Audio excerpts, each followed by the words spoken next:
di setiap aktivitas kita. Ya, baik. Bismillahirrahmanirrahim. Kita mulai dulu untuk perkuliahan kita ya.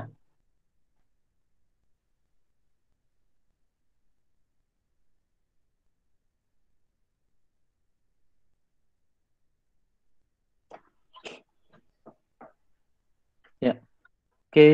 Kita masuk di sesi pertemuan kedua. Silahkan teman-teman mungkin sudah bisa mulai presensi ya di Siska ya. Ya, silahkan untuk lakukan presensinya dulu. Kemudian bagi yang harapannya sudah masuk semua ya di presensi ya. Nanti sambil saya cek rekap pertemuan satu kemarin kira-kira masih ada yang masih alfa atau enggak gitu. Ya, nanti saya cek di akhir pertemuan ya sambil nunggu teman-teman masuk semua.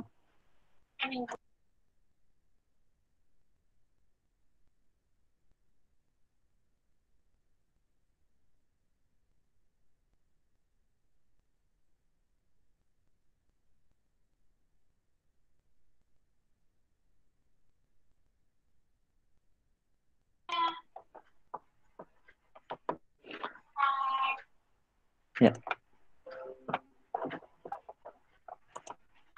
Oke, ya di pertemuan kedua ini kita akan membahas dengan topik pengantar sistem informasi manajemen. Ya, kalau kemarin kita sudah bahas kontrak perkuliahan kita selama 1 semester, yang insya Allah selama 1 semester ini kita akan bertemu secara online ya, dan mungkin akan banyak saya berdiskusi lewat Google Meet ya. Walaupun nanti ada sesekali mungkin melalui WhatsApp group atau mungkin melalui media lainnya, gitu. Misalkan penugasan dan lain sebagainya. Ya, di sesi kedua ini, oh ya nanti kalau kira-kira tampilannya nggak kelihatan atau mungkin berhenti, teman-teman bisa langsung kasih tahu saya ya. Iya, Pak. Iya, Pak. Iya, Pak. Oke. Ya. Ya, di sesi kedua ini, pertemuan kedua ini kita bahas tentang pengantar sistem informasi manajemen. Ya, di mana nanti kita akan harapannya akan ada dua hasil yang bisa didapatkan, yaitu memahami pengantar sistem informasi manajemen dan memahami peran penting sistem informasi manajemen. Ya, oke.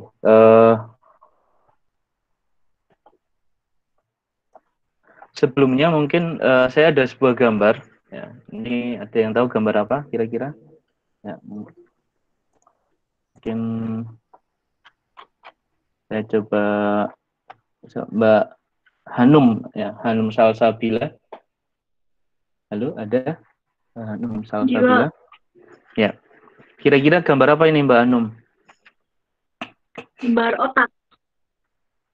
Ya, bisa dijelaskan mungkin gambarnya tentang apa, ngapain gitu. Kayak gambar otak. Nah, di otak itu kayak bisa apa namanya? Mengatur segalanya gitu loh, Pak. Kayak mengatur indera pendengaran kita, penciuman kita, gimana kita cara berbicaranya, kemudian indera penglihatan kita, gitu, indera gerak kita, gitu, Pak. Mungkin seperti itu kurang lebihnya. Ya, oke, kurang lebihnya seperti itu ya. Jadi ini adalah sebuah gambar sistem indera manusia ya, sistem indera manusia atau panca indera ya, di mana kita punya indera peraba, gitu kan, kemudian indera penglihatan ya, kemudian ada indera perasa ya, kemudian penciuman dan pendengaran. Ya, di mana di masing-masing panca indera tersebut bisa kita rasakan itu ketika kita bisa mengontrol semuanya dan ya ini terlepas, mohon maaf kalau yang mungkin berkebutuhan khusus ya. Yang kita bicara kondisi kita atau teman-teman kita yang normal kan. Ya, di mana dari gambar ini sudah jelas bahwa sistem panca indera kita gitu kan, itu tersusun sedemikian rupa, gitu kan, sehingga kita bisa mengontrolnya, kita bisa merasakannya itu melalui apa yang kita pikirkan atau melalui otak kita. Gitu. Ya, jadi kita bisa merasakan sentuhan benda itu apakah kasar, apakah halus, gitu kan, apakah bergelombang, ya, dan seterusnya. Ya, tentu saja melalui indera perasa, kemudian disalurkan melalui otak, gitu kan. Ya, otak akan mencerna, otak akan memproses apa yang kita rasakan. Ya. Kemudian di penglihatan ini juga sama. Apa yang kita lihat ya secara otomatis itu otak akan meresponnya. Ya, ini dengan tentu saja dengan hitungan yang sangat sangat cepat, gitu kan. Ya, hitungan tidak hanya detik, mungkin sudah ya milidetik, gitu kan. Ya, sangat cepat sekali. Dan termasuk kita bisa merasakan apakah itu pahit, asin, manis, gitu kan. Ya, pedas. Ya. Kemudian ya berbagai macam jenis rasa. Ya. Itu dengan sangat cepat sekali otak memprosesnya. Termasuk juga hidung. Ya. Ketika kita sehat, ya, ini konon kemarin kalau yang kena COVID itu kan tidak bisa mencium bau apapun, ya. Ya, termasuk juga pendengaran. Ya. Kita bisa dengar suara orang berbicara, suara mesin, ya, suara petir, gitu kan, dan seterusnya. Ya, ini dengan sistem yang sangat sedemikian rupa, ini sangat ya katakanlah sangat sempurna, ya, ya sangat sempurna karena memang ini ciptaan Allah. Ya. Ya. Ini sebuah sistem panca indera manusia, ya, sistem panca indera manusia. Ya, ini berbeda kalau nanti ada indera keenam, gitu kan. Ya, itu luar biasa lagi nanti. Ya. Oke, ini gambar pertama. Kemudian gambar yang kedua, ada yang tahu ini gambar apa? Mungkin bisa dijelaskan Yuli Latifah? Ada? Mungkin itu ada, Pak. Oke, silahkan Mbak Yuli. Itu kayak semacam perangkat keras ya, perangkat keras dari komputer. Itu ada screen, monitor, speaker, terus sama mikrofon, mouse, speaker sama sistem unitnya. Seperti itu. Ya, ini sebuah sistem perangkat keras pada komputer, ya.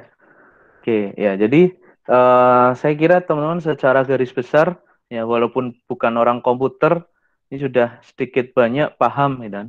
Ya, saya yakin sudah pernah lihat semua kan komputer, gitu kan. Ya.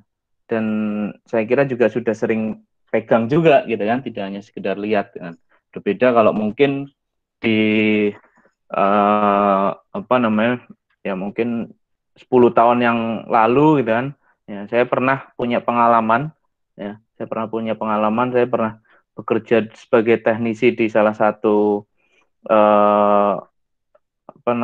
minimarket, ya, minimarket modern, kan, minimarket modern, di mana waktu itu saya sebagai teknisi, gitu kan, teknisi komputer, gitu kan. Ya, pernah ditelepon, gitu kan, Pak, ini komputernya error, gitu kan, ya, komputernya error, ya, mouse-nya tidak bisa jalan, gitu kan. Ya, kasirnya itu kan, ya, kasirnya. Terus saya cuma bilang, coba dicek di belakang komputernya, gitu kan, barangkali kabelnya kendor atau mungkin kabel mouse-nya kurang nancep, ya, dan seterusnya, gitu kan. Ya, yang bersangkutan nggak berani, gitu kan, ya nggak berani, ya, ya karena memang saya tidak nyalain, gitu kan, karena memang jarang sekali berinteraksi dengan komputer, gitu kan. Bahkan di tahun itu, gitu kan, beberapa kasir itu kan lulusan SMA mungkin, ya, SMA atau SMK yang belum pernah sama sekali berinteraksi terhadap banyak komputer, paling hanya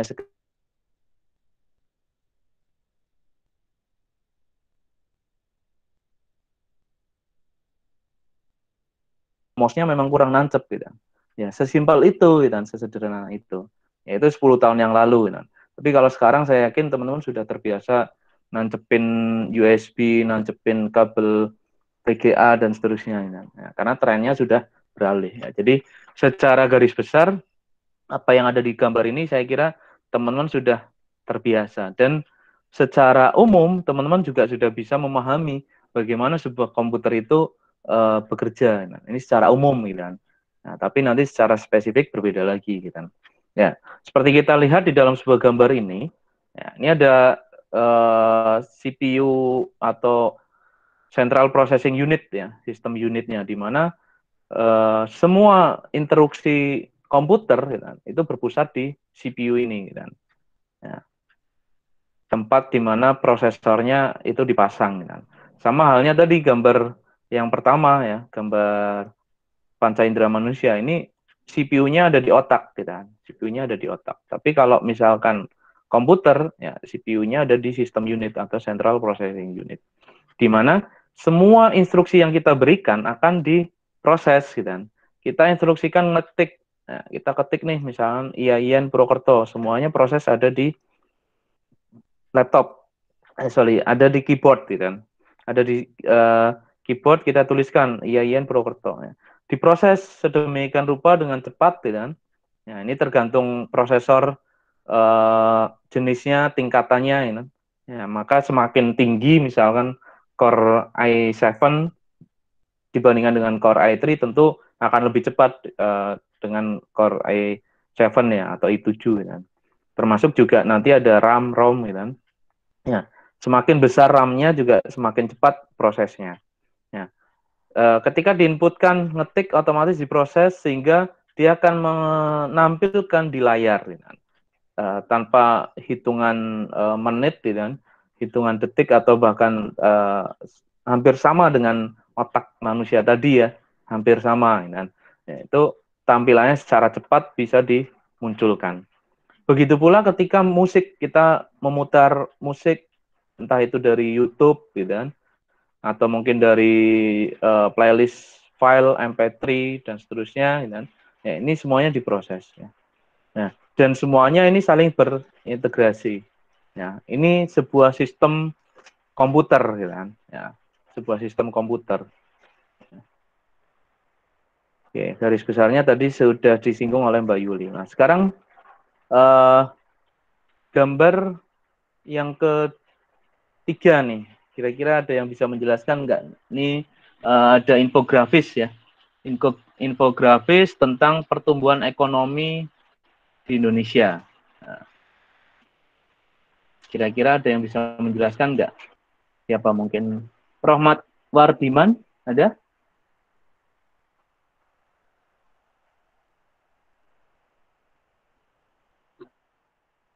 Halo Mas Rohmat, ada ya? Ya, oke, bisa dijelaskan infografis ini kira-kira sama Mas Rohmat ya, kaitannya di sistem ya, karena kita bicara tentang sistem. Kira-kira bagaimana nih infografis ini?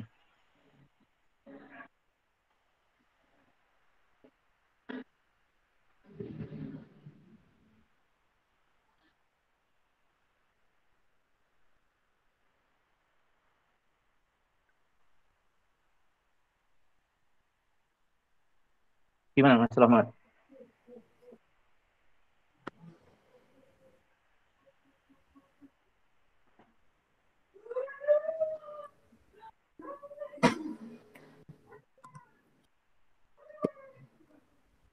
Kalau yang dilihat dari gambar itu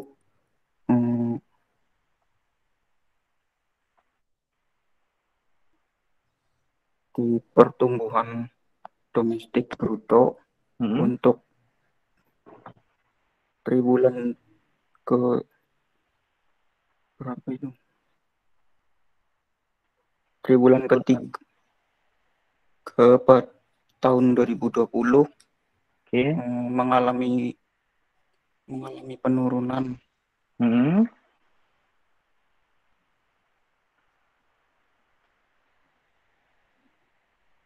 Kemudian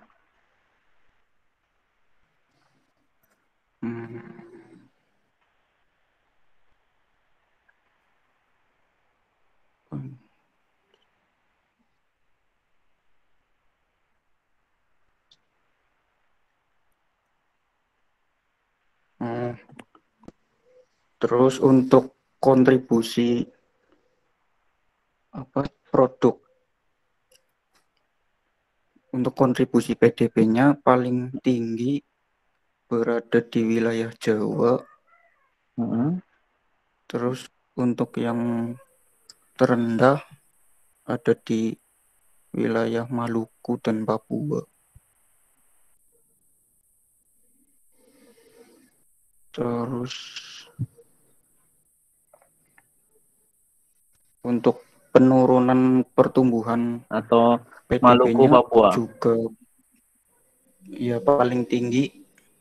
Untuk penurunan PDB ada di wilayah Bali dan Nusa Tenggara. Oke. Paling Ya. itu. Oke, terima kasih Mas Rahmat. Ya, jadi ini sebuah infografis ya, informasi grafik yang disajikan berkaitan dengan pertumbuhan ekonomi. Ya, namun kalau kita bahas dari sisi sistem tadi, ya, ketika kita bahas dari sisi sistem, ya, di mana kita bisa lihat di dalam grafik ini, ketika kita membahas sebuah sistem ekonomi di Indonesia khususnya, ya, sangat ketergantungan, gitu kan. Ya, sangat ketergantungan antara daerah yang satu dengan daerah yang lain. Gitu kan. Ya, jadi pertumbuhan ekonomi di Indonesia, ya, sistem ekonomi di Indonesia ini dipengaruhi oleh ya hampir semua provinsi di Indonesia, gitu kan. Ya, termasuk di berbagai pulau, gitu kan. Ya, jadi tidak hanya provinsi, tapi juga kalau di sini disajikan dalam bagian-bagian pulau, Pulau Sumatera, Kalimantan, Jawa, Bali dan Nusa Tenggara, Maluku dan Papua, serta Sulawesi. Artinya apa? Artinya sebuah sistem, ya, seperti yang tadi dijelaskan di dua buah gambar tadi, ya, itu saling ketergantungan, ya, saling ketergantungan. PDB Indonesia itu dirasakan turun, gitu kan? Kenapa? Karena PDB di berbagai macam provinsi di Indonesia ini juga ada yang mengalami penurunan, gitu kan? Ya, ada yang mengalami penurunan. Walaupun penurunannya secara signifikan ada yang turun drastis, tapi ada juga yang tidak. Kan? Ya. Termasuk ini juga sumbangsi secara nilai ekonominya tentu saja antara pulau yang satu dengan pulau yang lainnya tentu saja ada. Kan? Ya, sehingga harapannya dari pemerintah itu kan mencoba untuk melakukan pemerataan ekonomi. Gitu kan? Ya, mencoba untuk melakukan pemerataan ekonomi antara pulau yang satu dengan pulau yang lain, sehingga ada beberapa cara untuk pemerataan ekonomi seperti yang pernah kita dengar adanya tol laut, dan kemudian pengiriman distribusi logistik yang cepat, dan kemudian pengiriman bahan pangan dan seterusnya antara pulau yang satu dan pulau yang lain. Kembali lagi ke sistem, ya, bahwa semua elemen yang ada itu saling ketergantungan. Ya. Semua elemen yang ada saling ketergantungan. Misalkan provinsi di Sumatera, tentu saja dia akan bergantung dengan yang ada di Jawa. Begitu sebaliknya, yang ada di Jawa bisa jadi akan bergantung dengan apa yang ada di Papua. Ya, ini ketika kita berbicaranya sistem. Oke. Kemudian untuk gambar keempat nih, ada yang bisa menjelaskan nggak gambar keempat? Silakan. Ini bagian struktur organisasi ya. Mbak Dea mungkin? Dea Yuning Tias? Halo Mbak Dea? Bisa dengar suara saya? Iya Pak, dengar. Ya, oke. Silakan, gimana Mbak Dea untuk grafik keempat ini?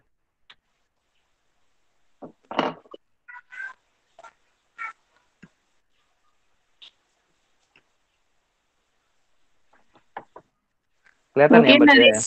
Mungkin dari susunan pemerintahan kelurahan itu yang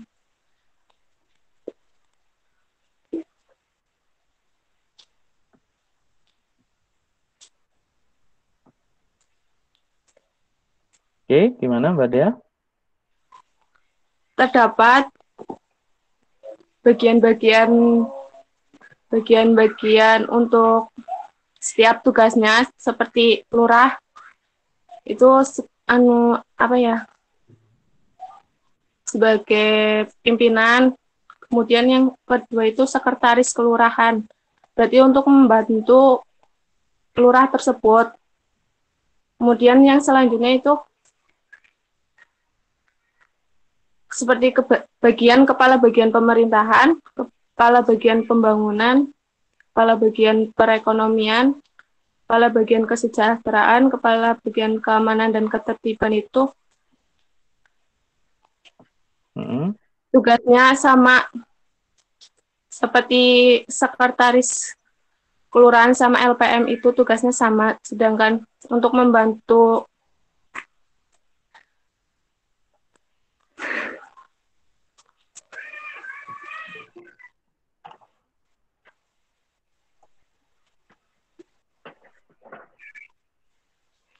untuk tugas RT dan RW itu untuk membantu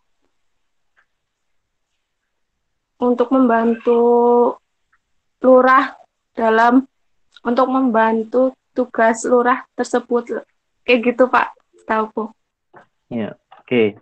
Ya, kembali lagi ke sistem ya. Terima kasih Mbak Dea. Secara overall tadi sudah dijelaskan nih dan secara garis besarnya. Ya, jadi kembali lagi kita ke sebuah sistem tadi gitu kan, di mana di dalam sebuah pemerintahan ya, sekelas kelurahan sekalipun ya, itu perlu adanya sebuah sistem juga ya, di mana kalau kita lihat di struktur organisasi ini ya, di bagian struktur organisasi ini terlihat bagaimana sistem ini berjalan.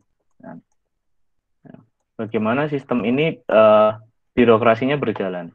Lurah secara otomatis menaungi semua elemen di dalam struktur organisasi ini, kan? Dari sekretaris, lembaga pemberdayaan masyarakat, gitu kan, atau LPM, kemudian kepala bagian pemerintahan, dan kepala bagian pembangunan, ya, biasanya kaur-kaur gitu kan, kepala urusan dan seterusnya, dan hingga di level yang paling bawah itu bahkan RT dan RW gitu kan, hingga masyarakat. Ya. Di mana di dalam struktur organisasi ini juga bisa dilihat ya, bagaimana ketika masyarakat ini akan berinteraksi kepada lurah gitu kan. Ya, dia ya bisa saja langsung gitu kan, dari masyarakat langsung nemuin lurah, tapi idealnya masyarakat ini harus menemui RT RW dulu gitu kan. Ya, biasanya ketika misalkan teman mau ngurus KTP gitu kan. Ya, KTP ya kalau KTP sekarang mungkin langsung ke Dukcapil bisa ya. Misalkan katakanlah surat keterangan dari desa gitu kan. Ya, surat keterangan domisili atau mungkin surat keterangan usaha dan seterusnya. Ya. Ya, idealnya teman-teman ya tidak bisa langsung ke kelurahan gitu kan. Ya, tetap harus melalui RT RW dulu. Kenapa? Karena mereka yang bersinggungan langsung di dalam lingkungan masyarakat kita, gitu kan. Ya, yang bersinggungan langsung terhadap kondisi masyarakat, gitu, dan kemudian bisa tahu masyarakatnya bagaimana, gitu, itu adalah di tingkat RT dan RW. Nah, di tingkat RT dan RW. Kemudian naik lagi, ya misalkan langsung ke sekretaris kelurahan. Nah, ini ketika langsung ke atas. Tapi ketika nanti berhubungannya di bidang perekonomian ya, dia akan berhubungan dengan perekonomian ya, dan seterusnya. Nah, sehingga apa? Di dalam sebuah gambar ini bisa kita lihat bahwa sebuah sistem alur kepemerintahan pun juga diatur sedemikian rupa, ya. Nah, sehingga lurah yang terpilih tidak serta-merta dia memimpin, kan? Nah, ini juga sama ketika kita di dalam kelas, ya, kelas kecil kita nih. Ya, saya sebagai dosen, ya, ketika ingin katakanlah memberikan informasi ke teman-teman, ya bisa direct langsung, tapi idealnya ya, melalui siapa? Melalui Kosma, ya. Atau sebaliknya, ketika teman-teman mahasiswa ingin menghubungi saya, ya, ingin berinteraksi, menanyakan tentang jam kuliah atau mungkin tentang perkuliahan apapun, ya, itu bisa diwakili oleh Kosma, gitu. Ya, sehingga berjenjang, gitu. Walaupun secara langsung bisa, tapi sistemnya mengatur sedemikian rupa. Ya, ini ketika kita berbicara di susunan kepemerintahan. Oke, kita masih contoh-contoh dulu ya. Ya. Kemudian, ya ini kita berbicara tentang SISKA, Sistem Informasi Akademik. Ya.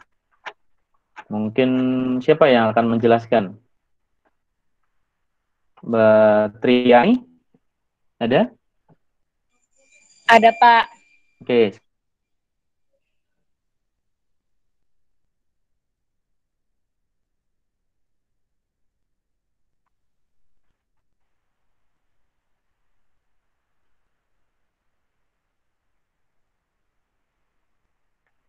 Ya, silakan Mbak. Jadi untuk sistem informasi akademik, menurut saya itu merupakan sebuah sumber informasi di mana itu merupakan pusat informasi dari mahasiswa.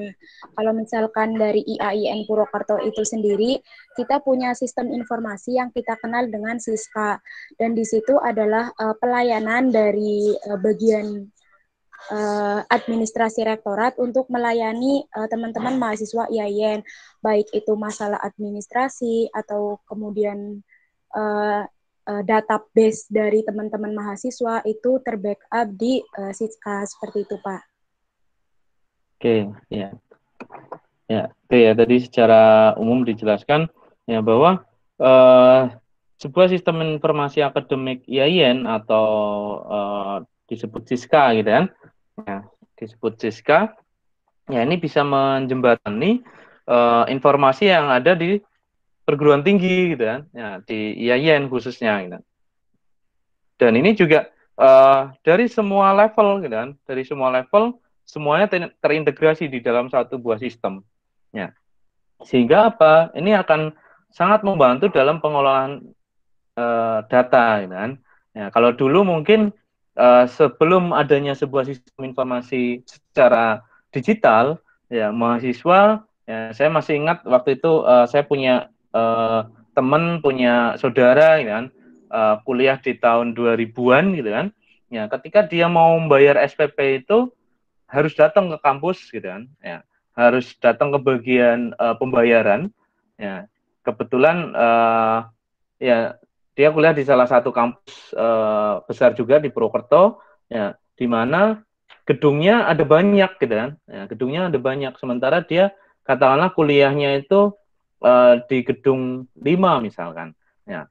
Nah ketika mau bayar dia harus datang ke gedung 1, ya datang tuh, saya pernah nemenin gitu kan, saudara saya itu saya nemenin datang bayar gitu kan, dari gedung 5 ke gedung 1 yang jaraknya lumayan gitu kan, ya jaraknya lumayan, datang belum lagi di sana harus ngantri bayar gitu kan, kemudian nanti setelah bayar dapat bukti pembayaran, ya, dapat bukti pembayaran, kemudian setelah dapat bukti pembayaran dia harus pindah lagi ke gedung yang satunya, ya, sebut saja misalnya gedung 2 untuk aktivasi KRS, gitu kan.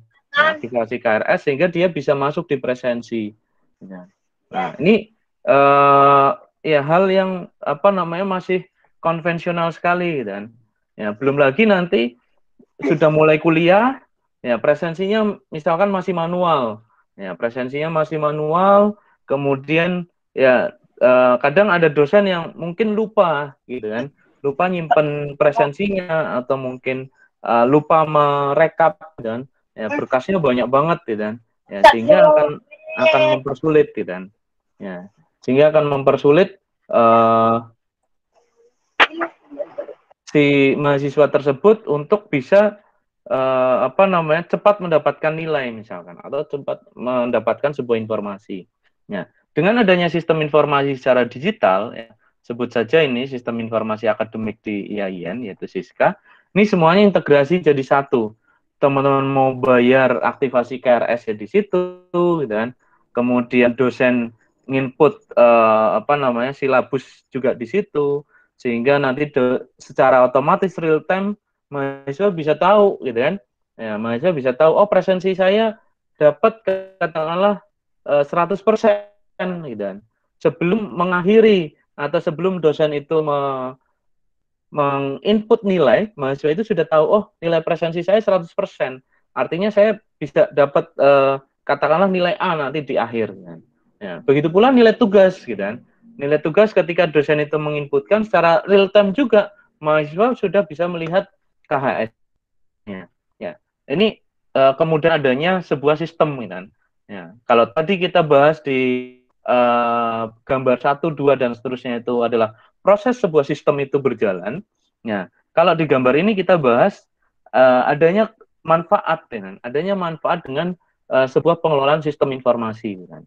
Ya, seperti kita lihat di sini ada aktivasi untuk pembayaran dan kemudian ada informasi ya, penting cek KRS Anda sekarang dan info tagihan dan pembayaran UKT dan ya, kemudian bahkan sampai jadwal semester genap ya, mungkin jadwal ujian skripsi, jadwal bimbingan akademik dan seterusnya ya, sehingga semua sudah terintegrasi termasuk yang sekarang adanya e-kelas gitu kan.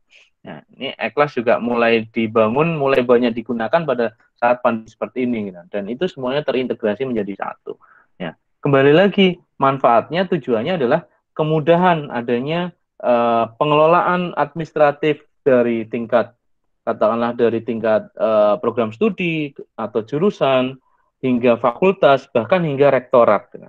Ya, sehingga sangat mudah sekali nanti rektor misalkan pengen dapat laporan nih. Ya, seorang rektor misalkan pengen dapat laporan dosen siapa saja yang aktif untuk input di Siska misalkan. Ya, secara real time dia bisa langsung lihat, oh dari katakanlah dari 150 dosen ternyata 100 dosen aktif, gitu kan. 50-nya belum kelihatan nih aktivasi di Siskanya. Ya, begitu pula berapa sih total mahasiswa IAIN yang aktif saat ini, gitu kan. Ya, setiap angkatan jurusannya bisa kelihatan. Oh, total misalnya ada 10.000. Ya, masing-masing fakultas ada berapa nih mahasiswa aktif, gitu kan. Ya, sehingga jumlah rasio dosen, jumlah rasio mahasiswa itu semuanya bisa terlihat secara real time bahkan. Nah, dari tingkat top manajemen, ya, top manajemen itu berarti dari tingkat rektorat, kemudian middle management misalkan dari fakultas, bahkan hingga ke level-level berikutnya, level bagian keuangan, kemudian level bahkan perpustakaan misalkan, ya, dan seterusnya. Ya, inilah manfaatnya adanya sebuah sistem informasi akademik. Ya, mungkin satu lagi gambar nih, gitu. Ya, kalau tadi manfaatnya, ya, ini satu lagi gambar. Kira-kira ada yang bisa menjelaskan? Mbak Elsa, Yesi Elsa.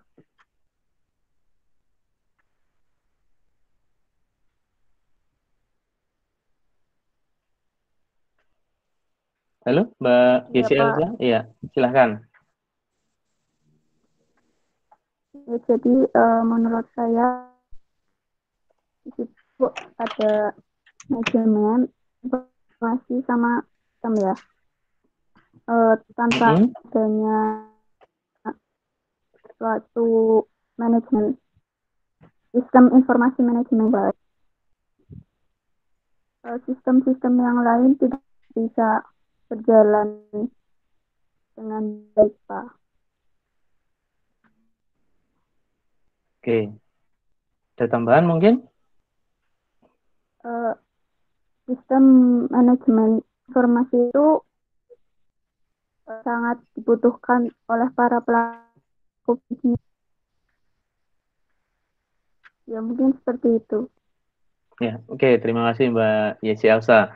Ya, seperti yang tadi sudah dijelaskan Mbak Yesi dan juga teman-teman sebelumnya, dan juga sempat saya singgung bahwa sistem informasi manajemen ini pengaruhnya banyak, manfaatnya banyak, tapi juga bersinggungan dengan banyak faktor atau banyak elemen, kan. Ya, seperti kita lihat di sini, ya, di mana sistem informasi manajemen bisa mengolah sebuah bisnis, ya, bisnis sistem, kan, atau bisnis modelnya, ya, kemudian bisa memberikan efisiensi, ya.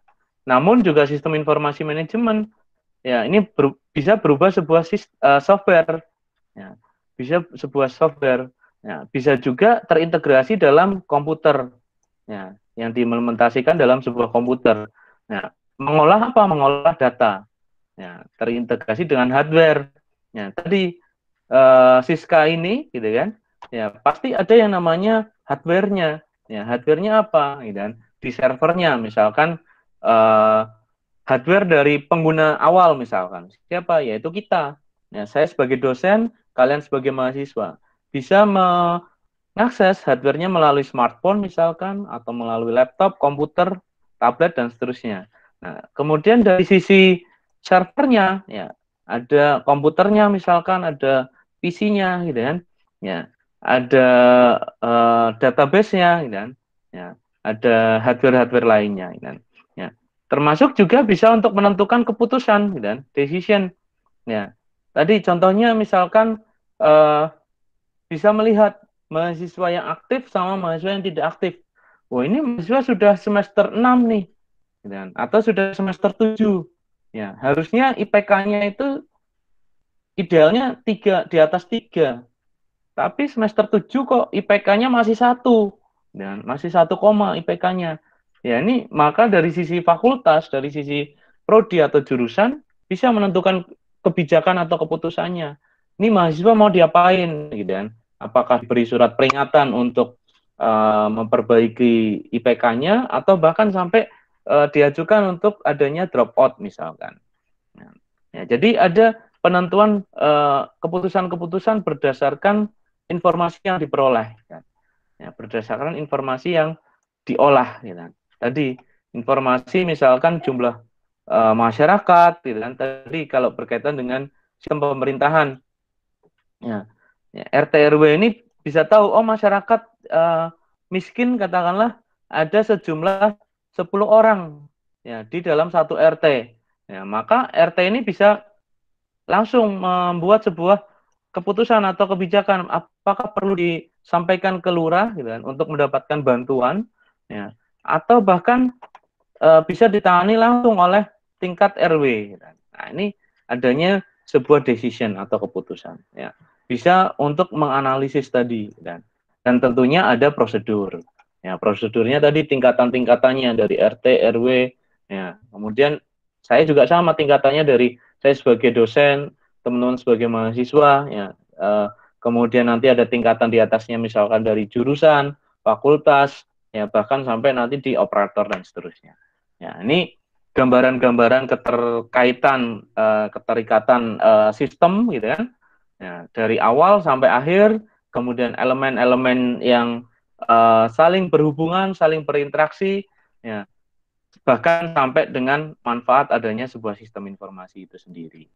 Nah, ya udah selesai kita 1 semester, gitu kan. Gitu. Ya, itu secara garis besar sebuah sistem informasi manajemen, gitu kan. Ya, singkatnya tadi kita bahas dengan 5 gambar itu 1 semester kita sudah selesai. Gitu. Singkatnya seperti itu, gitu kan. Ya, tapi nanti selama 1 semester ini kita breakdown, ya, kita bahas tentang elemen sistemnya apa saja, gitu kan. Kemudian kita bahas basis datanya itu bagaimana, kita bahas manfaatnya yang dirasakan secara langsung itu bagaimana, sehingga bisa membuat sebuah keputusan, gitu kan. Ya, itu kita breakdown satu persatu nantinya. Tapi secara garis besar, ya, ketika teman-teman sudah bisa mendeskripsikan 5 gambar itu tadi, ya sebenarnya kita sudah selesai, gitu kan. Ya, ini sudah selesai kita dalam 1 semester. Gitu. Ya, tapi kita bahas step by step-nya. Ya, ini masih ada waktunya, kita bahas satu persatu. Ya, hari ini kita bahas tentang sistem, tentang informasi, dan tentang manajemen. Oke. Ya, secara kata, gitu kan, sistem informasi manajemen itu dalam satu buah kata.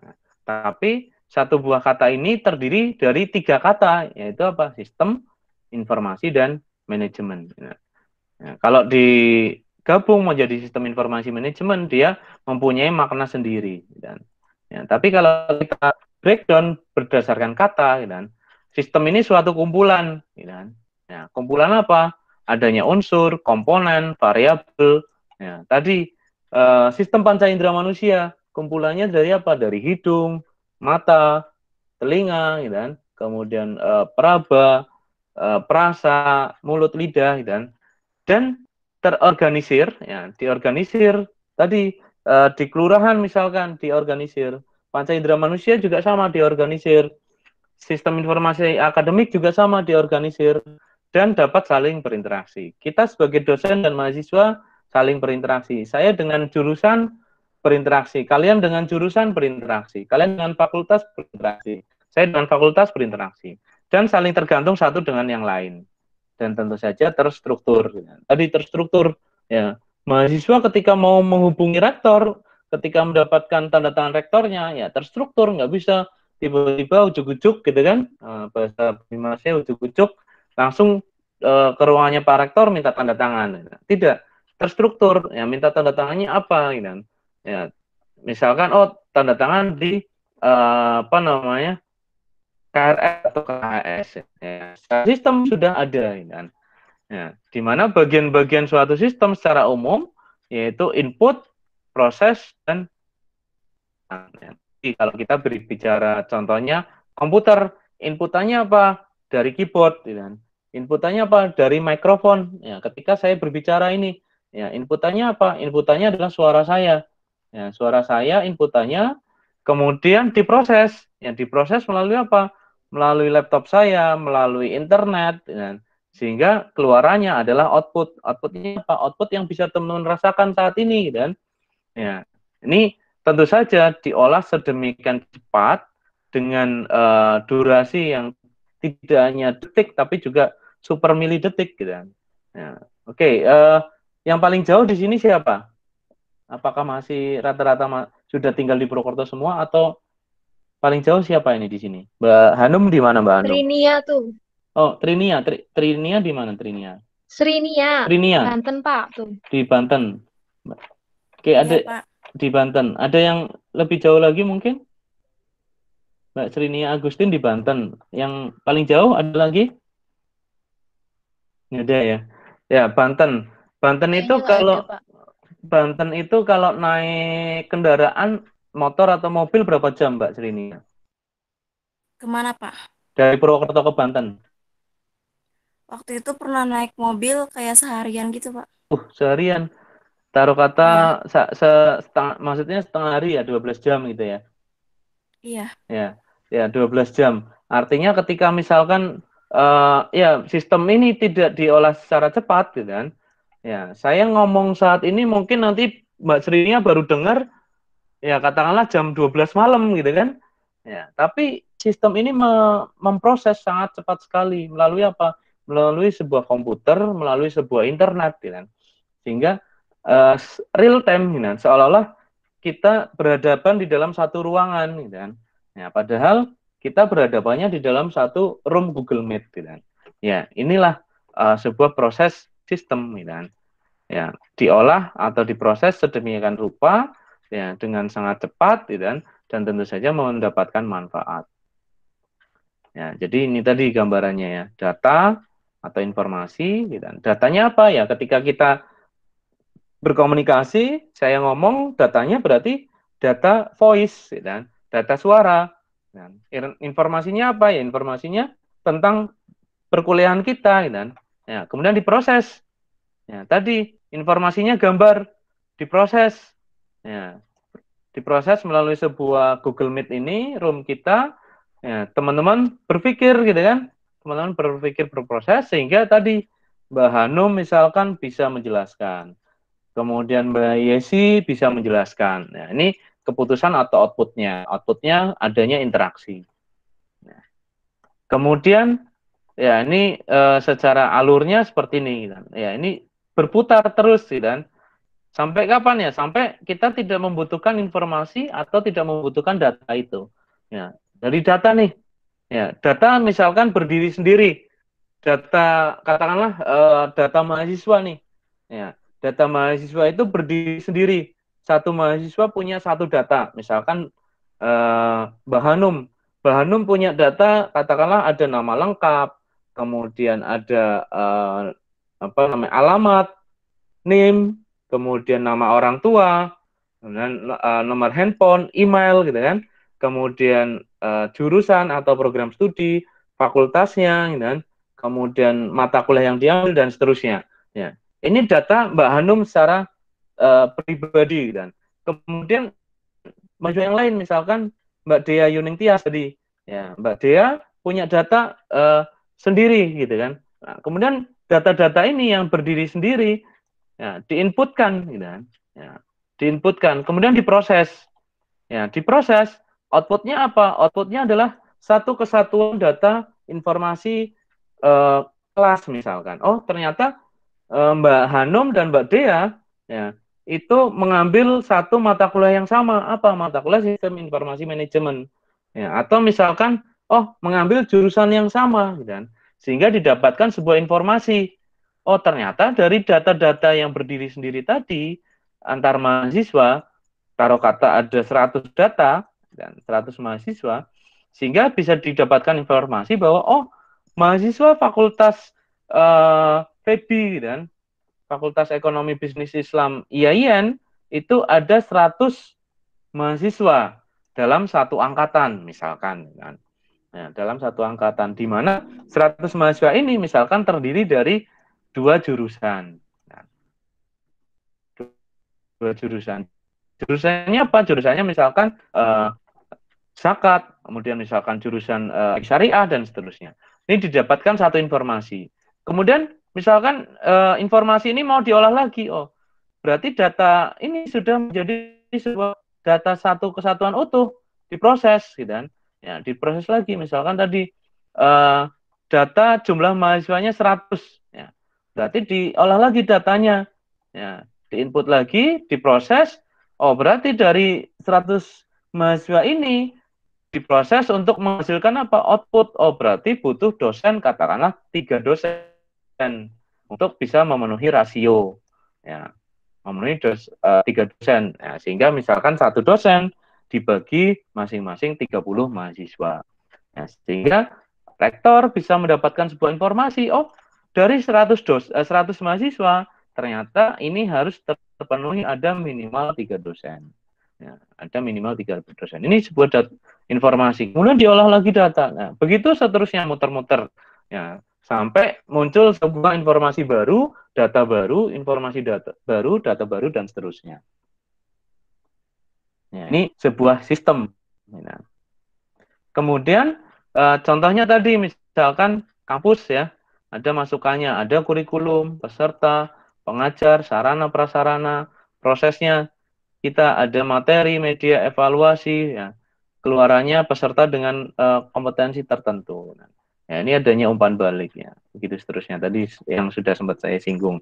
Oke, kemudian informasi, ya, seperti yang tadi sudah kita singgung bahwa informasi adalah pesan, ucapan atau kumpulan pesan itu sendiri. Ya. Ketika informasi berdiri sendiri tadi si mahasiswa, ya, itu berarti informasi secara individu, informasinya Mbak Hanum, ya, sehingga ketika dosen pengen tahu ini Mbak Hanum ini alamatnya mana sih, gitu ya, saya bisa menanyakan ke katakanlah ke jurusan atau ke fakultas, ya maka fakultas akan mencarikan data secara pribadi.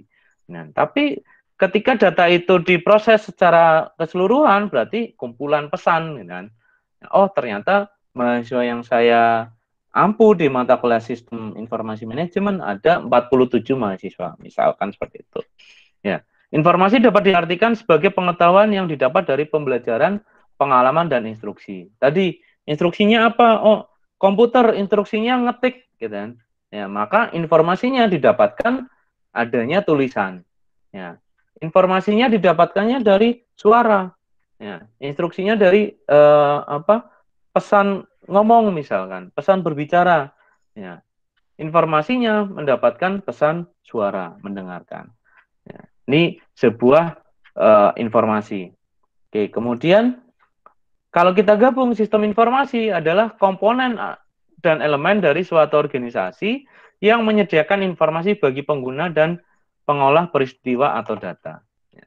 Jadi sistem informasi dari adanya data-data yang berdiri secara mandiri, ya ini diolah, ya. Komponen atau elemennya tadi, ya saya dosen punya data yang berdiri sendiri secara individu. Kalian mahasiswa punya data berdiri sendiri secara mahasiswa. Kemudian nanti ada jurusan juga berdiri sendiri, ya. Jadi elemen-elemen ya dari suatu organisasi. Ya. Diolah untuk menyediakan sebuah sistem informasi, menyediakan sebuah informasi. Sistem informasi akan membantu perusahaan atau organisasi untuk menyajikan laporan. Ya, laporannya dalam bentuk apa? Tadi informasi. Berapa jumlah mahasiswa aktif di IAIN? Berapa jumlah dosen yang aktif di IAIN? Berapa jumlah dosen yang bergelar S2? Berapa jumlah dosen yang bergelar S3? Berapa jumlah dosen yang punya jabatan profesor? Dan seterusnya. Berapa jumlah mahasiswa yang berdomisili di Purwokerto? Berapa jumlah dosen mahasiswa yang berdomisili di luar Purwokerto dan seterusnya. Ya, untuk menghasilkan sebuah informasi yang akurat dan relevan. Ya. Sementara manajemen itu sendiri adalah suatu proses di mana seorang dapat mengatur segala sesuatu yang dikerjakan oleh individu atau kelompok. Ya, tadi adanya sebuah informasi, adanya data, ketika tidak dimanajemen atau tidak diolah secara baik, ya maka informasi itu akan ya mengalir bebas begitu saja, gitu kan? Ya, contoh misalkan tadi, ketika dosen atau mahasiswa punya data secara sendiri, gitu kan, tapi tidak dimanajemen dalam sebuah informasi Siska, ya maka tidak bisa mendapatkan informasi secara utuh, gitu kan? Maka perlu adanya proses manajemen di dalam sebuah organisasi itu sendiri. Untuk apa? Untuk mencapai tujuan atau target dari individu maupun kelompok. Tadi, misalkan target individunya, kalian sebagai mahasiswa, target individunya adalah lulus dengan IPK katakanlah cum laude. Amin, kan? Ya, IPK-nya misalkan 3,7, di atas 3,7 atau bahkan di atas 3,8. Ya, maka tujuannya sudah jelas, targetnya sudah jelas, maka informasi yang diolah harus apa? Ya, mahasiswa itu harus mengikuti perkuliahan dari awal sampai akhir, ya itu secara terstruktur, secara manajemen, gitu kan. Ya, contohnya di kelas ini, saya ada total misalkan tadi ada 47 mahasiswa. Ya, maka yang saya olah ya 47 mahasiswa ini, gitu kan. Saya tidak bisa asal memasukkan satu mahasiswa dari kelas lain. Atau bahkan saya tidak bisa memasukkan mahasiswa lain dari kampus lain, gitu kan. Ya, selamat itu tidak diproses secara manajerial yang baik. Gitu. Ya, sehingga kalau kita susun menjadi satu buah kata sistem informasi manajemen, yaitu adalah sistem perencanaan bagian dari pengendalian internal suatu bisnis atau organisasi. Nah, yang meliputi pemanfaatan manusia, dokumen, teknologi, dan prosedur ya, untuk memecahkan masalah dalam organisasi seperti biaya produk, layanan, atau bahkan suatu strategi. Tadi, ya kita sebagai manusia, atau istilahnya disebut sebagai brainware. Kemudian adanya dokumen, ya dokumennya apa? Data. Ya, datanya Mbak Hanum, datanya Mbak Yesi, datanya Mas siapa Rohmat tadi, gitu kan? Kemudian datanya Mbak Mila dan seterusnya. Ya. Kemudian adanya teknologi, adanya komputer, adanya laptop, adanya internet, ya. Ya, semuanya terintegrasi, ya. Dan tentu saja adanya prosedur. Prosedurnya, saya tidak bisa memasukkan mahasiswa di luar kelas saya. Saya tidak bisa memasukkan mahasiswa di luar kampus IAIN. Ya, saya tidak bisa memasukkan mahasiswa atau bahkan siswa yang baru lulus misalkan. Ya. Ini ada aturan prosedurnya. Ya, untuk apa? Untuk memecahkan sebuah masalah. Misalkan biaya, kemudian layanan, atau bahkan strateginya. Ya. Sistem merujuk pada kelompok metode manajemen informasi yang bertalian atau berhubungan dengan otomasi atau dukungan terhadap pengambilan keputusan manusia. Misalkan contohnya sistem pendukung keputusan, sistem pakar, dan sistem informasi eksekutif. Ya, seiring berkembangnya sistem informasi, ya, ini semakin banyak sistem informasi yang apa namanya cerdas, gitu kan. Misalkan untuk sistem pakar, contoh kalau teman-teman mungkin pernah apa namanya menggunakan konsultasi Halo Dokter secara online, gitu kan. Di situ ada customer service digitalnya, gitu kan. Ada customer service digitalnya. Ketika kalian mau berinteraksi dengan dokter, gitu kan, kalian bisa tanya by sistem dulu. Gitu kan. Saya pusing. Nah, nanti sistem akan jawab pusingnya sudah berapa lama. Misalkan 3 hari. Ya, kita jawab 3 hari. Nah, nanti sistem akan jawab lagi disertai batuk atau tidak. Ya, kita jawab misalkan tidak. Nah, maka sistem ini akan mengalihkan pertanyaan lagi ke yang lain, gitu kan. Ya, berbeda misalkan ketika kita jawab ya. Ya, ketika dijawab ya, ya sistem bisa menanyakan apakah disertai pilek, gitu kan. Ya, tapi ketika tidak, sistem bisa jadi akan bertanya apakah pusingnya di kepala bagian depan, gitu kan. Ya, begitu seterusnya. Ketika kita jawab ya, akan mengarahkan ke pertanyaan yang berbeda. Kemudian jawaban tidak mengarahkan pertanyaan yang berbeda juga. Nah, sehingga nanti ada sebuah keputusan. Oh, ini pusingnya adalah pusing yang normal, wajar.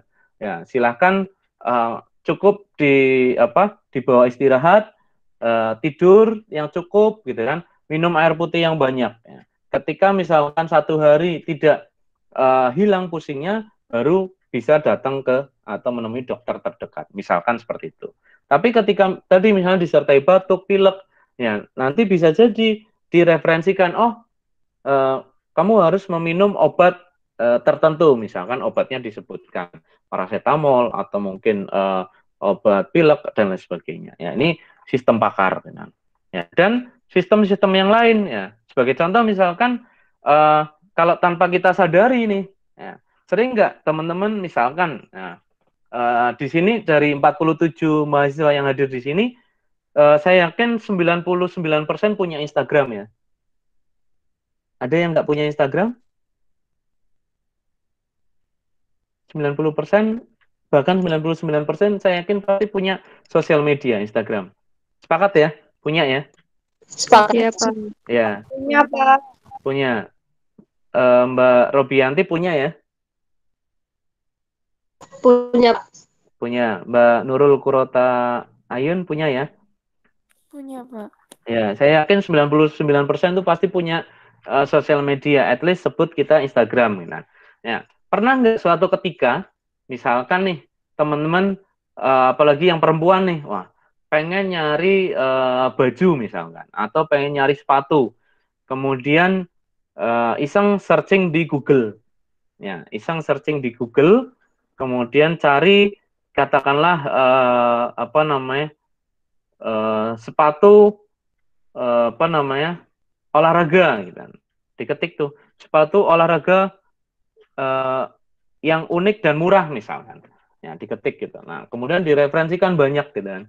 Ya, direferensikan banyak, kemudian oh ternyata sepatu olahraga yang murah ada diskon di Bukalapak misalkan.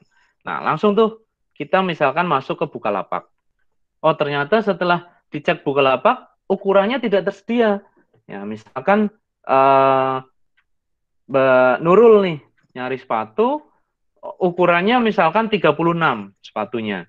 Ternyata gambarnya sudah cocok. Ternyata ukurannya tidak tersedia 36. Nah, langsung misalkan pindah lagi ke toko lain. Misalkan tadi Bukalapak pindah ke Tokopedia. Oh, nggak ada juga yang ukuran sama. Ya, ya sudahlah, nggak jadi beli misalkan. Ya, saat itu nggak jadi beli nih Mbak Nurul.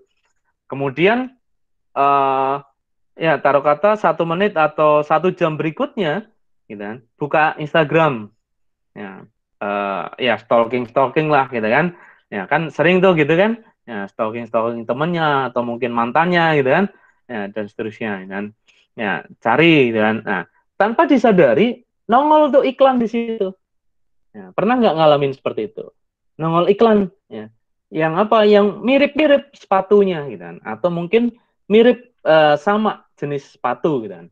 Ada nggak yang pernah ngalamin seperti itu? Pernah, Pak. Pernah ya, saya yakin pasti pernah. Ya, dari 99 yang pengguna Instagram, saya yakin 80% itu pernah iklannya nongol yang related atau relevan dengan yang kita cari gitu kan. Nah, ini adanya sebuah sistem, gitu kan. Adanya sebuah sistem yang saling terintegrasi antara sistem tadi, sistem pakar, antara sistem keputusan pendukung keputusan, dan sistem pencarian di Google. Ya, sehingga kembali lagi ya di sistem ya, ini saling berintegrasi. Loh, Pak, kok bisa gitu ya? Ya, inilah di internet gitu kan. Ya, mereka antara penyedia layanan itu saling bertukar data gitu kan. Ya, ini hal yang wajar sekali gitu kan. Hal yang lumrah gitu kan. Ya, sehingga ya banyak platform yang menyediakan gratis ya. Itu sebenarnya nggak gratis gitu kan. Kita pakai Instagram gratis gitu kan. Kita pakai WhatsApp itu kan gratis. Tapi sebenarnya kita itu tidak cuma gratis ya. Ya, tapi bisa dibilang itu sebenarnya kita dengan ikhlasnya itu memberikan data gitu. Nah, sehingga hati-hati nih, kembali lagi, hati-hati gitu kan. Hati-hati ketika kita menggunakan internet, ketika kita menggunakan sosial media. Ya, kita nggak tahu kan, contoh simpelnya tadi saja ketika kita nyari sepatu, relate iklannya sepatu. Gitu. Artinya apa? Ada data yang saling berinteraksi di situ. Taruh kata antara servernya Instagram, antara servernya Facebook. Ya. Kalau Instagram, Facebook, bisa jadi servernya saling berinteraksi karena mereka sudah di satu label perusahaan gitu kan. WhatsApp, Instagram, Facebook itu kan sudah berafiliasi semuanya. Tapi ketika dengan Google gitu kan, ya mereka kan berdiri sendiri-sendiri, tapi nyatanya mereka related gitu kan, terkoneksi ya. Inilah adanya sebuah sistem gitu kan. Inilah adanya sebuah sistem, apalagi ketika kita berbicara digital. Ya, maka kembali lagi hati-hati. Ya, kemarin di pertemuan pertama saya kan sampaikan hati-hatilah ketika kita berinternet. Ya. Kita membuka membuat email saja itu kita sudah mau tidak mau ya kita sepakat dengan kebijakan yang ada di internet. Ya, kebijakannya apa? Ya, kebijakannya kita berbagi data dengan mereka. Nah, kebijakannya kita dengan cuma-cuma kita memberikan data kita gitu kan. Ya, entah itu data nama, alamat gitu kan dan seterusnya. Ya, makanya kembalilah hati-hati gitu kan. Jejak digital itu tidak bisa hilang gitu kan. Ya, jejak digital itu tidak bisa hilang. Ya, kalian misalkan nih iseng foto cepret gitu kan. Ya, apalagi yang cewek-cewek nih, yang perempuan. Ya, kadang satu kali selfie, wah kurang. Selfie lagi cepret yang kedua. Oh, kurang lagi 3 cepret. Dapat tuh 5 foto selfie kan. Kemudian dipilih tuh kan biasanya kan gitu ya. 5 foto dipilih. Wah, ini yang bagus cuma 2, 3-nya dihapus. Ya. Ya, secara fisik fotonya 3 ini hilang secara fisik gitu kan. Ya, secara fisik tapi secara digital ya sebenarnya foto itu tidak hilang gitu kan.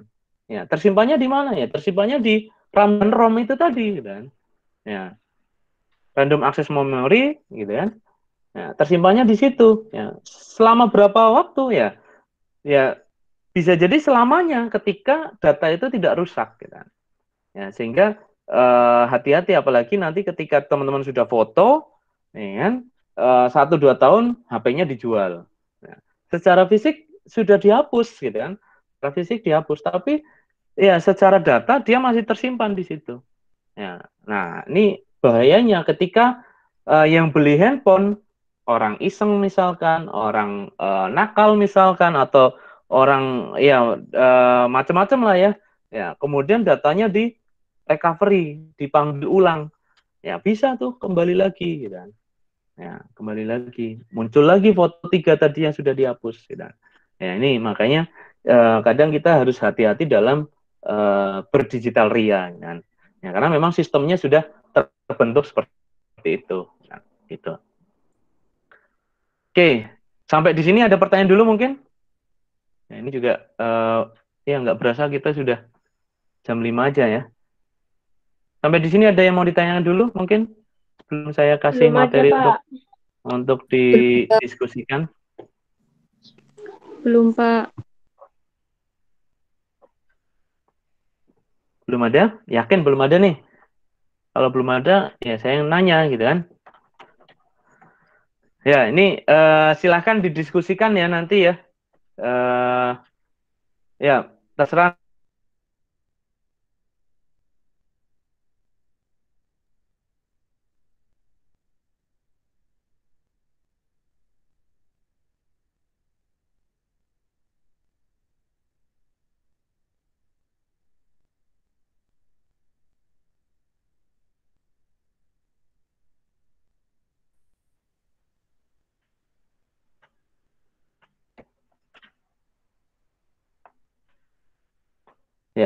sorry tadi sempat terputus koneksi saya.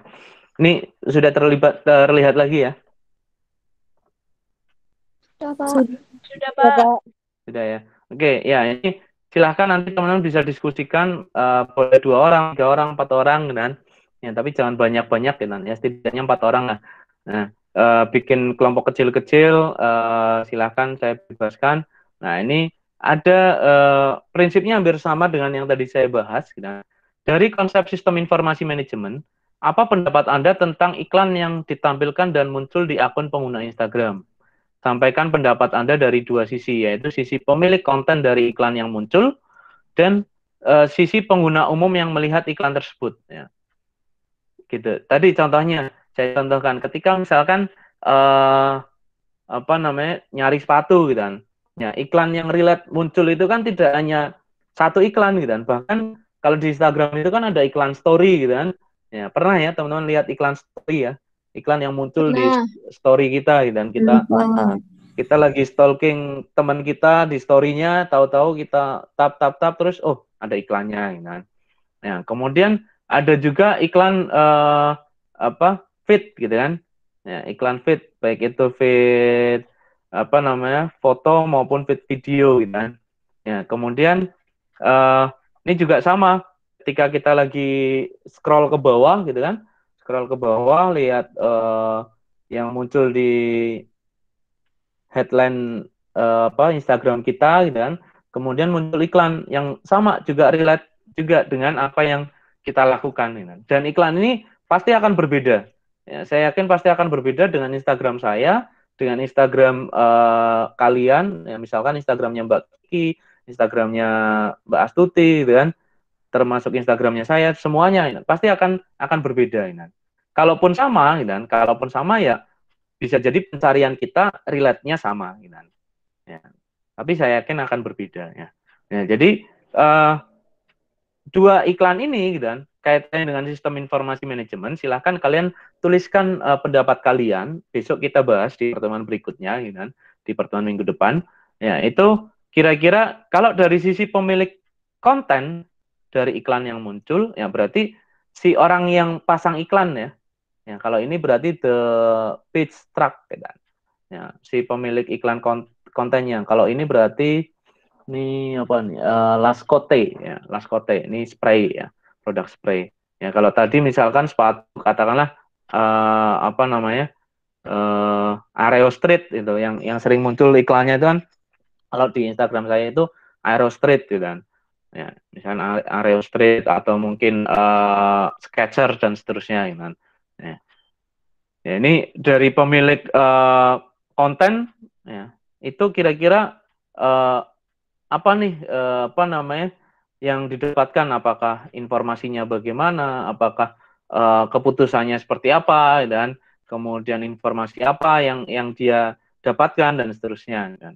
Ya, termasuk juga pertanyaan yang kedua adalah pengguna umum. Ya, pengguna umum adalah kita sebagai user. Ya, kita sebagai user ketika melihat iklan itu apa nih gitu kan. Keuntungannya apa, manfaatnya apa, tujuannya apa. Ya, gitu. Silahkan didiskusikan ya. Boleh nanti dibuat PowerPoint sederhana boleh atau Word juga boleh, nggak apa-apa, kita bahas di pertemuan minggu depan ya. Gitu, ada yang mau ditanyakan dari teman-teman? Ya, harapannya nanti kita bisa belajar aktif dan kreatif ya, artinya tidak hanya bersumber dari saya gitu. Ya, oke, silahkan, ada yang mau ditanyakan dari teman-teman sampai di sini? Maaf Pak, tadi untuk pertanyaannya untuk didiskusikan, ya ini itu kelompoknya terserah kan Pak? Iya, bebas, terserah Mbak Istiqomah. Baik Pak, terima kasih.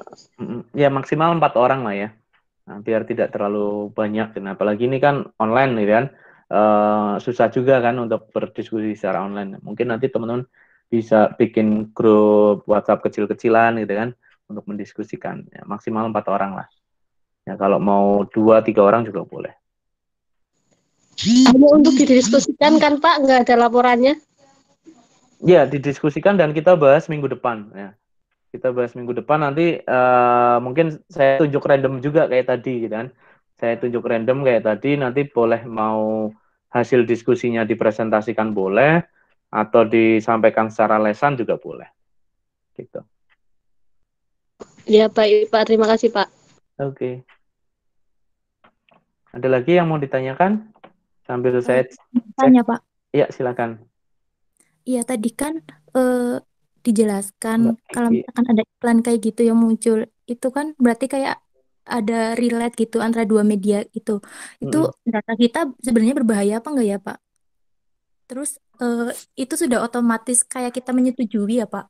Atau ada kayak misalnya menolak gitu kayak gitu? Ya, kalau dibilang apa namanya? Tadi sama Mbak Kiki ya, Mbak Kiki ya. Iya, Pak.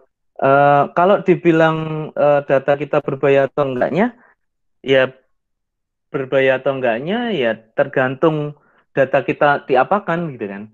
Kalau hanya sekedar seperti ini muncul iklan gitu-gitu, saya kira enggak bahaya-bahaya banget lah gitu kan.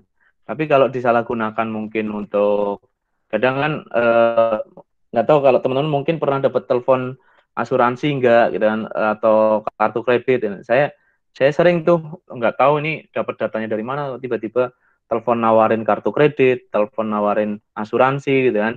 Ya, ketika saya tanya dapat nomor saya dari mana juga dia nggak jawab gitu kan, cuma bilang dapat dari database gitu kan. Nah, kemudian juga dari email saya pun juga kadang sering dapat email spam gitu kan, atau mungkin email nggak jelas dari mana gitu kan. Ya, kalau dibilang bahaya atau enggaknya ya mungkin 50-50 gitu kan. 50% 50% lah. Ya, sehingga bagaimana kita bijak dalam tadi bersosial media, kita bijak dalam apa namanya menggunakan data kita gitu kan. Contoh kasus misalkan apa namanya ketika kita ngisi atau bikin katakanlah Facebook, Instagram itu kan sekarang sudah sinkronis dengan nomor telepon ya. Nah, mungkin kalau teman merasa tidak privasinya merasa apa namanya tidak terjaga ya cukup pakai email saja gitu kan. Jadi tidak perlu sinkronis dengan nomor telepon gitu kan. Jadi cukup email saja, tidak perlu disinkroniskan. Kemudian juga sama Google kan juga sama ya sekarang ada notifikasi sinkronis juga dengan handphone gitu kan. Nah, ini kira-kira kalau cukup pakai email aja gitu kan. Ya sudah gitu kan. Atau cukup dengan alamat rumah saja. Sekarang kan Google juga seperti itu. Nah, jadi pinter-pinternya kita menggunakan data. Kemudian juga kebiasaan atau habit gitu kan. Kadang kan kebiasaan kita nih, habit kita gitu kan. Itu satu password itu bertahan sampai bertahun-tahun gitu kan. Nah, gitu nggak nih teman-teman? Kadang kan passwordnya sama 1 tahun atau bahkan 5 tahun nggak pernah ganti gitu kan. Nah ini mungkin mulai dari sekarang dibiasakan ganti password kan. Ya kalau saya coba itu tiap 3 bulan sekali, maksimal banget setengah tahun lah. Setengah tahun saya coba ganti password gitu kan. Ya iseng aja gitu kan ganti password. Tapi pastikan ketika ganti password jangan sampai lupa gitu kan. Nah ini juga sama apa namanya ketika nanti prinsipnya sama ya ketika kalian menggunakan ATM gitu kan. Ya, apalagi yang apa namanya ATM-nya, mobile banking-nya itu sinkronis di satu handphone. Nah ini bahaya lagi gitu kan. Satu handphone itu sekarang apa namanya data kita itu sudah semuanya di satu handphone gitu kan. Data email, Instagram, sosial media, kemudian mobile banking semuanya kan sudah satu package lah di HP lah. Ini makanya harus hati-hati. Sering-seringlah ganti password dan tadi habitnya kita dan kalau kiranya HP kita mau dijual gitu kan, ya pastikan semuanya di logout dulu gitu kan. Ya, kalau apesnya misalnya hilang ya segera hubungi teman-teman terdekat misalkan handphone kalian hilang atau mungkin hubungi bank yang kalian gunakan handphone kalian hilang sehingga apa namanya jangan diaktifkan ketika ada transaksi dan seterusnya gitu. Tapi ketika misalnya mau dijual ya semuanya di logout dulu gitu kan. Ya, upaya preventif lah gitu kan. Di logout dulu kemudian di uninstall ya. Jadi stepnya kayak step awal kalian bikin gitu kan. Kalau kalian pertama bikin kan download dulu nih, mau buka mobile banking, download dulu di Play Store. Nah ini kemudian daftar. Nah ini dibalik, ya kalian logout dulu semuanya, kemudian clear data gitu kan, clear data, kemudian setelah clear data baru di uninstall, ya di uninstall baru nanti semuanya ya dari sosial media baru nanti di factory reset dan di format gitu kan. Nah sehingga nanti ketika sudah di format semuanya di factory reset baru nanti dijual. Walaupun itu masih ada kemungkinan bisa dipanggil lagi datanya. Ya, data-data foto dan lain sebagainya itu masih sangat mungkin sekali bisa dipanggil lagi. Tentu saja dengan software-software tertentu gitu kan. Nah, berkaitan dengan tadi pertanyaan yang kedua Mbak Kiki ya. Itu jawaban pertanyaan pertama ya. Kalau bahaya atau tidak ya 50-50. Nah, pertanyaan yang kedua, apakah kita setuju atau tidak gitu. Ya, prinsipnya ketika kita sudah menggunakan sistem itu, ketika kita sudah menggunakan aplikasi itu ya mau nggak mau kita sudah menyetujui Mbak Kiki gitu kan. Gitu kan. Kalau kita jawab, kadang kita pernah ada tuh daftar di aplikasi apapun ya, WhatsApp atau email ya, dicentang kan ada apakah setuju gitu kan. Ya, ketika kita tidak setuju ya udah kita nggak bisa next kan. Tombol next-nya pasti akan nggak aktif. Tapi ketika kita centang setuju, tombol next-nya aktif. Artinya apa? Ya kita ketika menggunakan sistem aplikasi itu ya sudah kita setuju dengan semua konsekuensinya. Ya, kita sudah setuju dengan semua konsekuensi yang ada di situ gitu kan. Nah, dan kadang kita sebagai pengguna itu kan males baca ya. Nah, ini sebenarnya ya kita baca dulu gitu kan. Walaupun kadang panjang banget gitu kan. Klausulnya kan panjang banget gitu kan. Ya, klausulnya panjang banget. Nah, kalau memang setuju ya pakai. Kalau nggak setuju ya sudah, kita nggak bisa pakai gitu kan. Gitu. Karena memang ya kalau dibilang jahat ya memang seperti itu gitu kan. Ketika dibilang nggak jahat ya kembali lagi kita mau pakai sistemnya atau enggak. Dan ya artinya resiko ketika kita menggunakan layanan gratis ya. Ya, resiko ketika kita menggunakan layanan gratis kan cenderungnya seperti itu. Gitu. Apa namanya? Ya kadang sekarang mereka malah justru udah kasih aja sebuah sistem aplikasi yang gratis. Tapi konsekuensinya sebenarnya kita bayar mahal gitu kan. Bayarnya cenderung lebih mahal tentang data kita gitu. Gitu. Mungkin gitu Mbak Kiki. Iya Pak, terima kasih. Ya, ini diskusi yang menarik ini kan. Ya, silahkan yang lain.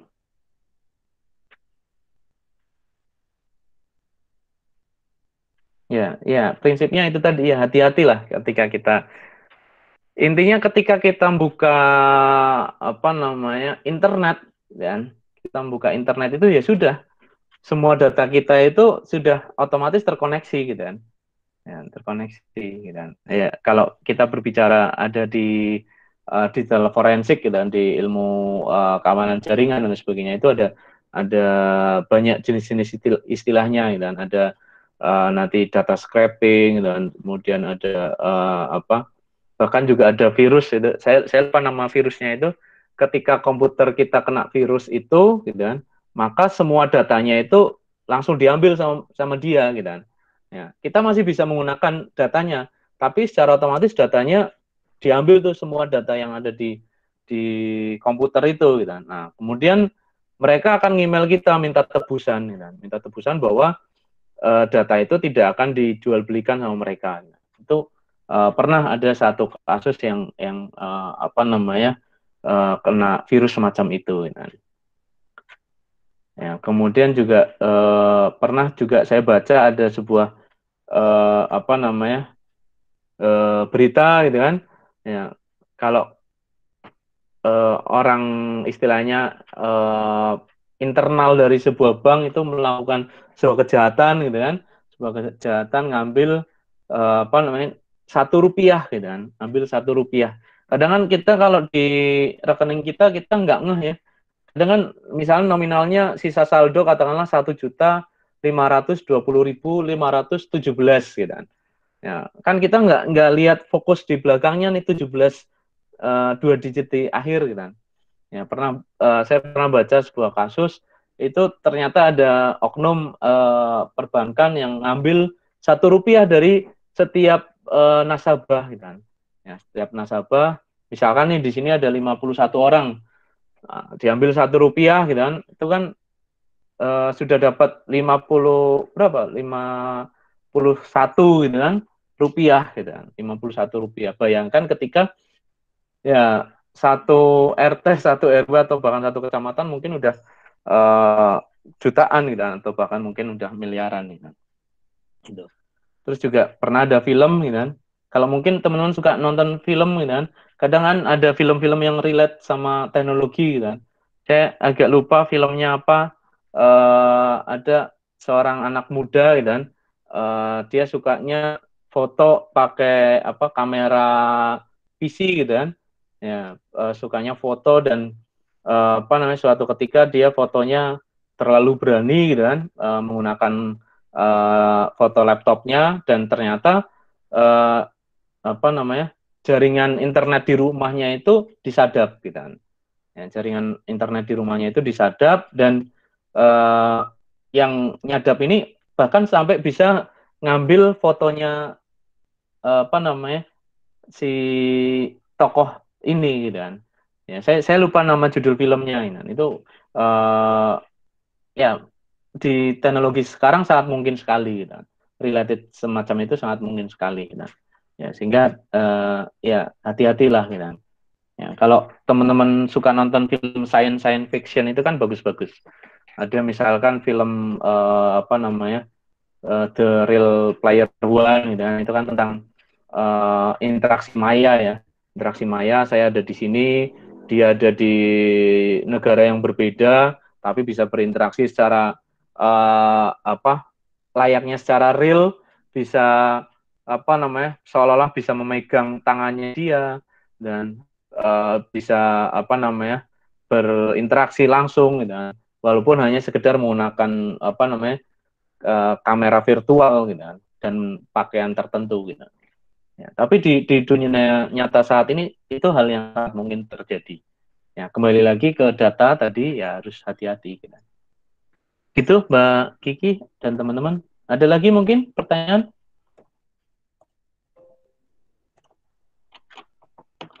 Baik, kalau nggak ada ini pertemuan satu kemarin Asiatul Mungawana ada? Ini yang pertemuan pertama kemarin Alfa ya. Asiatul ada? Memang nggak ada ya?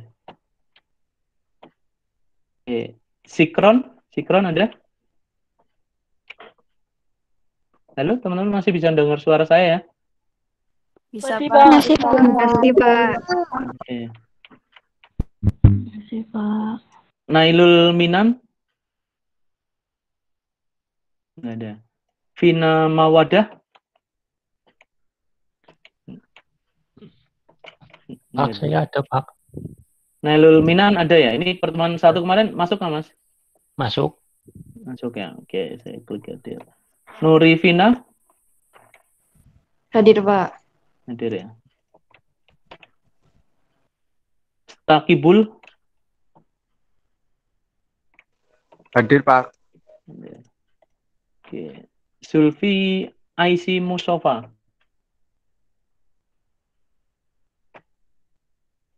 Kemarin masuk ya? Ini masuk nggak, Mas Zulfi? Nggak ya? Masuk, Pak. Oh, masuk. Oke. Kosmanya Mbak Mas Zulfi kan ya? Iya, Pak. Oke, ini saya set kosmanya sekarang. Ya, silakan ada yang mau didiskusikan sebelum kita akhiri.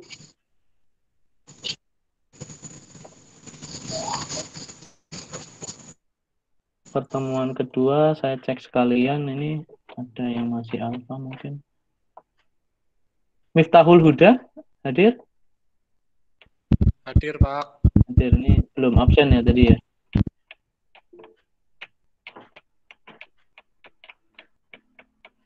Ya, oke, sudah semua. Baik, nggak ada pertanyaan dari teman-teman? Wah, ini nggak berasa sudah 5:30 ya. Ya, baik, kalau nggak ada pertanyaan dari teman-teman, saya kira saya cukupkan dulu sampai di sini.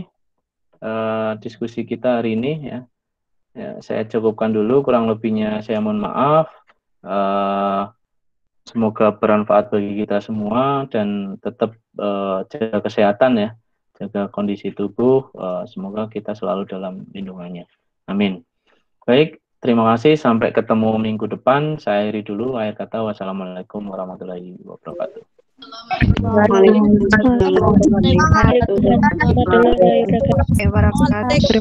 Terima kasih Pak.